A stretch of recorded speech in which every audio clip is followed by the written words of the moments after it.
বান্দা বলে যে মওলা এত ভালোবাসো কেন আমাকে, কেন এত ভালোবাসো আমাদের? রব বলে সব সৃষ্টিকে আমি আদেশ দিয়ে বানিয়েছি, তোদেরকে আমি মায়া করে আদর করে বানিয়েছি। জান্নাতটা আমি গরু ছাগলের জন্য বানাই নাই, বাঘের জন্য বানাই না, আমি তোদের জন্য বানিয়েছি, তোদের জন্য। আমি জান্নাতকে কত সুন্দর করে সাজিয়েছিস জানিস? বান্দারা তোরা যেন এসে বোর ফিল না করস, তোরা যেন এসে বিরক্ত ফিল না করস, এমন ডিজাইন দিয়ে সাজিয়েছি।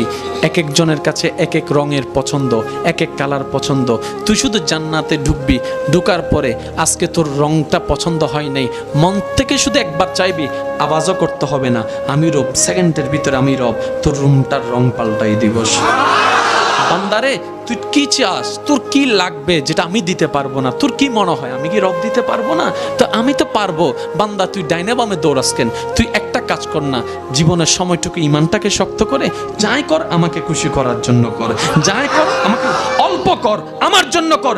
কোন রকম একটা কাজ করে তুই আমার হয়ে যা, তুই একবার আমি রবের হয়ে যা, আমি রব তোর হয়ে যাব। যেদিন আমি রব তোর হয়ে যাব, সৃষ্টি জগৎ তোর খোঁজা লাগবে না, তোর কদমের নিচে চলে আসবে।